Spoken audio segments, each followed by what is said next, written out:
இன்று தர்மபுரி அரசு மருத்துவமனை மற்றும் அரசு மருத்துவக் கல்லூரி வளாகத்தில் ஒரு சின்னதாக, அதாவது நாங்கள் மருத்துவமனை டீன் அவர்களும் மருத்துவ துறையில் இருக்கக்கூடிய அனைத்து துறை தலைவர்களையும் சந்தித்து ஒரு கலந்துரையாடல் மற்றும் ஒரு ஆய்வு என்று சொல்வதை விட இந்த இடத்த நாங்கள் எப்படி நடக்கிறது என்பதை பற்றியெல்லாம் நாங்கள் சுற்றி பார்த்தோம். முதல்ல வந்த உடனேயே நம்மளுடைய மதிப்பிற்குரிய டீன் அவர்கள் எங்களுக்கு எல்லா இடத்தையும் அவரவையே அதை சுற்றி காண்பித்தாங்க. என்னன்னா, எடுத்த உடனே எப்படி பேஷண்ட்டை செக்ரிகேட் பண்ணுறாங்க அப்படின்றது தான் ஒரு மிகப்பெரிய விஷயம். அதுதான் ஒரு துறையாக பார்த்து அனுப்ப வேண்டியது என்பது முக்கியமான ஒரு விஷயம். ஒருத்தர் அடிபட்டு வராங்கன்னா அவங்கள எங்கே அனுப்பணும், இல்லை ஒருத்தர் மூச்சு திணறி வந்தாங்கன்னா அவங்கள எங்கே அனுப்பணும், இல்லை அவங்க வயிற்று வலி பிரசவ வலி வந்தாங்கன்னா அவங்கள எங்கே அனுப்பணும் என்ற துறை வாரியாக பிரித்து அனுப்பக்கூடிய அந்த செக்ஷனை பார்த்தோம். அதுவே 3 விதமாக பிரிச்சிருக்கிறாங்க. ரொம்ப red zone, green zone, yellow zone அப்படின்னு 3 வண்ண நிறங்களாக பிரித்து அனுப்புகிறாங்க. அது இல்லாமல் தனியாக குழந்தைகள் நல்ல ஒரு மருத்துவமனை NICU, அதாவது நியோநேட்டல் யூனிட் ஒன்று இருக்குது. அதில் எப்படி, அதாவது சீக்கிரமாக குறை பிரசவங்கள் பிறக்கும் குழந்தைங்க 750 கிராமில் ஒரு குழந்தை பிறக்கிறாங்கன்னா அவங்களுக்கு எப்படி ஒரு ட்ரீட்மெண்ட் கொடுக்குறாங்க என்பதை பற்றிலாம் நான் இங்கே பார்த்துட்டு இருந்தேன். ரொம்ப நன்றாகவே நல்லா பண்ணியிருக்காங்க. எனக்கு ரொம்ப பெருமையாக இருக்குது. ஏன்னா 2008 தருமபுரி அரசு மருத்துவமனை இருந்தது. ஆனால் 2008 மருத்துவர் அன்புமணி அவர்கள் இந்தியாவின் சுகாதாரத்துறை அமைச்சராக மத்திய அரசில் அங்கம் வகித்த போது இந்த மருத்துவமனைக்கு அனுமதி வழங்கி கொண்டு வர மருத்துவமனையில் மருத்துவக் கல்லூரி ஒரு எப்பவுமே ஏற்படுத்தினா அங்கே மருத்துவக் கல்லூரி மாணவர்கள் படித்து அவங்க அந்த சுற்று வட்டாரத்துக்கு சேவை செய்வார்கள். அதை விட அதிகமாக மருத்துவக் கல்லூரி ஆரம்பிக்கும் போது அது தனித்தனி துறைகள் இருக்கும். அந்த துறைகளுக்கான சிறப்பு மருத்துவர்கள் அந்த அரசு மருத்துவமனையில் பணியாற்றுவாங்க.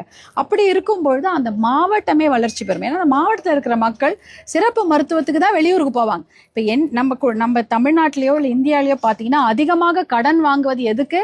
மருத்துவத்திற்கும், படிப்புக்கும், திருமணத்திற்கும் தான். இந்த 3த்துக்கு தான் கடன் வாங்குவாங்க. வேற எதுக்கும் பெருசாக கடன் வாங்கிட்டு இருக்க மாட்டாங்க. சொந்த வீடு அதெல்லாம் கவலை கிடையாது. மருத்துவத்திற்கு வாங்குவாங்க, சொத்தை விற்பாங்க, சொத்தை விற்று படிக்க வைப்பாங்க, இல்லை சொத்தை விற்று கல்யாணம் பண்ணுவாங்க. இதுதான் நடக்கும். அப்போ அந்த மருத்துவம், நல்ல சிறப்பு மருத்துவம் அந்த மாவட்டத்தில் கிடைச்சா அவங்க வெளியூருக்கோ காசு செலவு பண்ணிட்டு வெளியூரில் போய் ஒரு 4 நாள் ஒரு ஹோட்டலில் தங்கி அவங்க மருத்துவம் பார்க்குற அளவுக்கு அவங்களுக்கு வசதி இருக்காது. ஆனால் அந்த ஊர்லேயே மருத்துவமனையோ மருத்துவக் கல்லூரி இருந்தால் அப்போ சிறப்பு மருத்துவர்கள் அவங்களுக்கு அந்த கவனிப்பை கொடுப்பாங்க.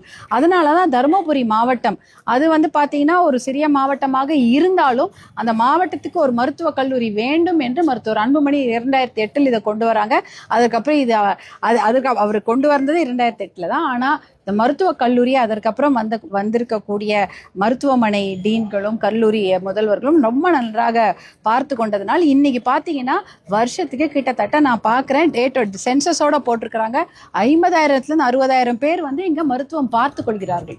50,000 60,000 பேர் இந்த மாவட்டத்தை சுற்றி இருக்கிறவங்க மருத்துவம் பார்த்து கொள்கிறார்கள். பாருங்க, நிறைய பேர் அவங்க சேலத்துக்கோ கோயம்புத்தூருக்கோ பெங்களூருக்கோ போக வேண்டியவங்க அத்தனை பேரும் இங்கே பார்த்துருக்குறாங்க. இப்போ தருமபுரி மருத்துவர்கள் அது மட்டும் இல்லாமல் சேலத்தில் எல்லையிலேருந்து கொஞ்சம் பேர் வருவாங்க, திருப்பத்தூர்லேருந்து வராங்க, கிருஷ்ணகிரியிலேருந்து வராங்க, திருவண்ணாமலையிலேருந்து இங்கே மருத்துவம் பார்த்துக்கிறாங்க. இங்கே அப்படிப்பட்ட ஒரு சிறப்பு மருத்துவம் இங்கே கிடைக்கிது. இங்கே குழந்தைங்களுக்கான யூனிட் ரொம்ப, அதாவது தனியார் மருத்துவமனையில் பிரசவம் ஆகிற குழந்தைங்களை கூட இங்கே கொண்டு காப்பாற்றிடுறாங்க. 750 கிராம்னா யோசிச்சு பாருங்க, 1/2 கிலோ தக்காளி எவ்வளோ இருக்கும்?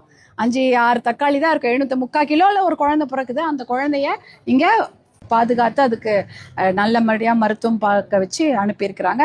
அங்கே ஒரு தாய்ப்பால் சேகரிக்கும் ஒரு வங்கியும் இருக்கிறது. இது பார்த்தீங்கன்னா தமிழ்நாட்டிலே வெகு இப்போதான் எல்லா அரசு மருத்துவமனையில் ஆரம்பிக்கிறாங்க. தருமபுரியில் ரொம்ப வருஷமாக நடத்தி அது ஒரு முன் உதாரணமாக திகழ்ந்திருக்கிறாங்க.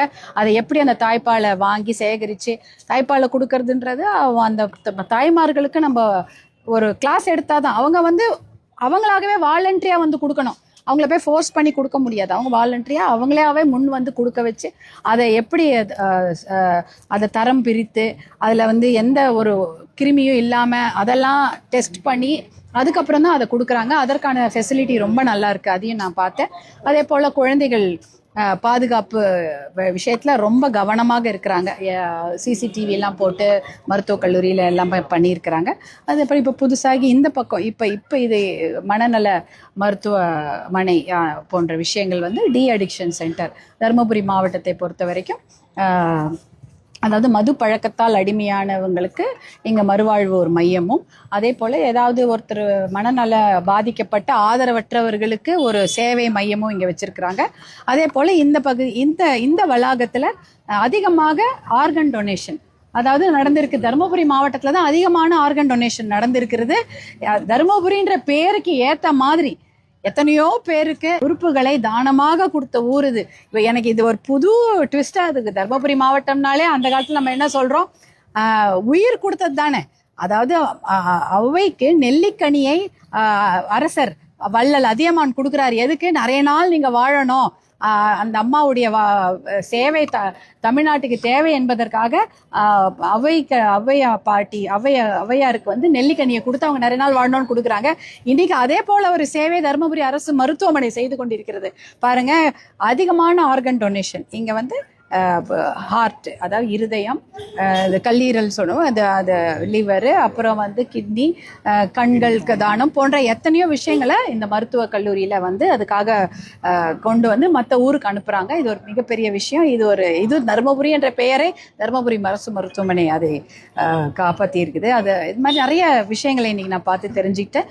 இங்கே சிறப்பு இன்னும் 2-3 விஷயம் வந்து அதாவது தேவையான சூப்பர் ஸ்பெஷாலிட்டி இதை இன்னும் எப்படி நவீனப்படுத்துறது, இன்னும் எப்படி இதுக்கு இன்னும் பெரிய அதிநவீன உயர் அரசு மருத்துவமனையை கொண்டு வருவது எப்படி போன்ற நிறைய தகவல்களை வந்து நம்முடைய மதிப்பிற்குரிய டீன் அவர்கள் எங்ககிட்ட சொல்லியிருக்கிறாங்க. அதற்கான முயற்சிகளை நானும் மருத்துவர் அன்புமணி அவர்களும் கண்டிப்பாக தொடர்ந்து எடுத்து தருமபுரி அரசு மருத்துவக் கல்லூரிக்கு தேவையான அடிப்படை வசதிகள் நிறைய இருக்கு, இருந்தாலும் அது அதிநவீன சிறப்பு உயர் மருத்துவமனையாக அதை மாற்றுவதற்கு வேண்டிய அத்தனை விஷயங்களும் செய்வதற்கு தயாராக இருக்கிறோம். அதை பற்றிய டிஸ்கஷன் இனிமேல் தான் நாங்கள் பண்ண போகிறோம். நன்றி நன்றி நன்றி. தமிழ்நாடு அரசு டெல்லி பிரதிநிதியா கர்நாடகா சார்ந்தவரை நியமிச்சிருக்காங்க. நமக்கு ஏற்கனவே மேகதாதுல மிகப்பெரிய ஒரு பிரச்சனை இருக்கு. அவர் எப்படி மேகதாது பிரச்சனை இருக்கு நம்ம சார்பில் பேசுவாரா? மருத்துவர் அன்புமணி அவர்கள் அதற்கான ஸ்டேட்மெண்ட்டும் கொடுத்துருக்காங்க. மேகதாதுக்கு நமக்கு ஆதரவாக பேசக்கூடிய ஒருத்தர் இருந்தால் தான் நமக்கு நல்லா இருக்கும் என்ற ஒரு தகவலை தான் சொல்லியிருக்காங்க. ஏன்னா மேகதாது பிரச்சனை பெரிய பிரச்சனையாக தான் இப்போ இருந்திருக்கு. அதனால் அந்த மேகதாதுக்கு ஆதரவாக யார் பேசுகிறாங்களோ அவங்க தான் டெல்லி பிரதிநிதியாக போகணும் இல்லைங்களா? அந்த விஷயத்தை நம்ம கவனமாக கையாளணும். நன்றி.